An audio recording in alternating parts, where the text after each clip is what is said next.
Welcome to பனி channel. இன்றைக்கி என்ன செய்ய போகிறேன்னா, நல்லா ஸ்பைசியான டேஸ்டியான மீன் குழம்பு தான். மண் சட்டியில் செய்த மீன் குழம்பு தான் வைக்க போகிறோம். எப்படி செய்யலான்னு பார்க்கலாம் வாங்க. வாழை மீனும் கிளிச்ச மீனும் வாங்கியிருக்கேன்.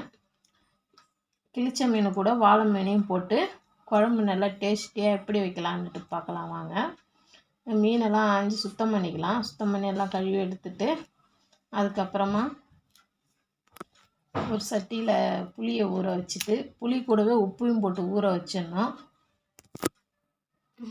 உப்பையும் போட்டு ஊற வச்சுட்டு நல்லா அதை கரைச்சி எடுத்துக்கலாம். புளியை கரைச்சி நல்லா வடிகட்டி எடுத்துட்டு சட்டியில் மிளகாத்தூள் தேவையான அளவு மிளகாத்தூள் போட்டுட்டு அதில் ஒரு 3 தக்காளி பழம், ஒரு பச்சை மிளகா, சின்ன வெங்காயம் பொடியாக நறுக்கினது, கருவேப்பிலை, அதில் கொஞ்சம் புளி தண்ணியை தெளித்து விட்டு நல்லா அந்த தக்காளி வெங்காயம் எல்லாத்தையும் போட்டு நல்லா பிசைஞ்சு கரைச்சி எடுத்துக்கலாம்.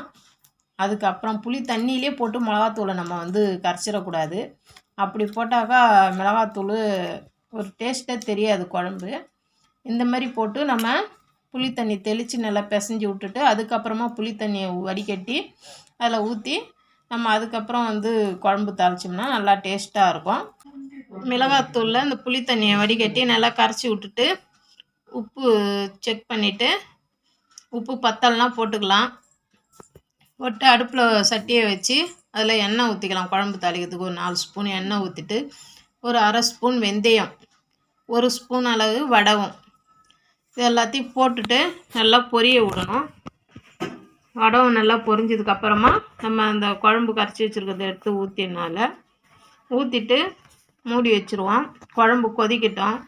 ஒரு 10லேருந்து 15 நிமிஷம் நல்லா கொதிக்கட்டும். குழம்பு கொதி வந்தவொடனே மீனை போட்டுறக்கூடாது. நல்லா கொதி அது ஒரு 10 நிமிஷம் நல்லா கொதிச்சதுக்கப்புறமா தான் மீனை போடணும்.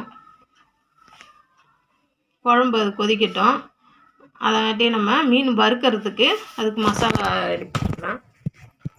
சோம்பு 1 ஸ்பூன், பூண்டு ஒரு 10 பல் போட்டு நல்லா நசுக்கி எடுத்துட்டு அதில் 1 ஸ்பூன் தனி மிளகாத்தூள், 1/4 ஸ்பூன் மஞ்சத்தூள், அதுக்கு தேவையான அளவு சால்ட்டு போட்டு அதில் கொஞ்சமாக தண்ணி தெளித்து விட்டு மிளகாய் சாந்து நல்லா பிசைஞ்சு எடுத்துக்கலாம். பிசைஞ்சு எடுத்துட்டு நம்ம கட் பண்ணி வச்சுருக்கிற மீனை எடுத்து அதில் போட்டு ஒன்று அந்த மிளகாய் சாந்தில் போட்டு நல்லா பெரட்டி எடுத்து அது ஒரு அரை மணி நேரம் ஊற வச்சிடலாம். அப்படியே அப்போ தான் அதில் காரம்லாம் இறங்கும், உப்பு காரம்லாம் இறங்கும். இல்லைன்னா ஒரு மாதிரி மீன் டேஸ்ட் இல்லாமல் சப்புன்னு இருக்கிற மாதிரி இருக்கும்.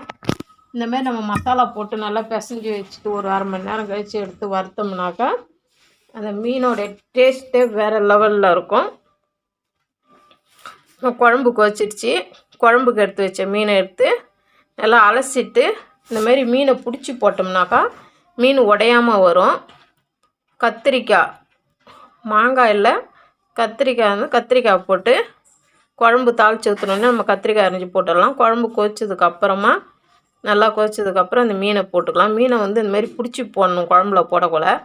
அப்போ தான் மீன் உடையாமல் இருக்கும். இது வாழை மீனில் உள்ள செனை அதையும் போட்டுருவோம். போட்டு மூடி வச்சுருவோம். மீன் போட்டு அதுக்கப்புறம் ஒரு 10 நிமிஷம் நல்லா குழம்பு கொதிக்கட்டும். குழம்பு நல்லா கொதிச்சாதான் நமக்கு நல்லா டேஸ்ட்டாக இருக்கும் குழம்பு. குழம்பு கொதிக்கிறதங்காட்டியும் மீன் வறுத்துக்கலாம். அடுப்பில் தோசைக்கல்லை வச்சு அதில் ஒரு 5-6 ஸ்பூன் எண்ணெயை ஊற்றி மீனை எட்ட போட்டுக்கலாம். போட்டு மீனை எடுத்து போட்டுட்டு அது மேலே கருவேப்பிலை போட்டு வறுத்து எடுத்துட்டாக்கா அதோடைய சுவையே அலாதியாக இருக்கும். தீயை சீராக வச்சுக்கணும். தீயை அதிகமாக வச்சிட்டோம்னா மீன் தீஞ்சு போயிடும். தீயை சீராக சிம்மிலே வச்சு நம்ம அப்படியே வறுத்து எடுத்துக்கலாம். மீன் மசாலாலாம் அப்படியே இருக்கும், மீனில் கொட்டாமல் தீயாமையும் இருக்கும் மீன். மீனை பொரித்து எடுத்துட்டு இது குழம்பும் கொதிச்சிடுச்சு. நல்லா எப்படி உடையாத இருக்குது பாருங்கள். இது வாழை மீனில் உள்ள செனை. மீனை நம்ம போடும்போது குழம்புல நல்லா பிடிச்சி விட்டு போட்டோம்னாக்கா உடையாமல் இருக்கும்.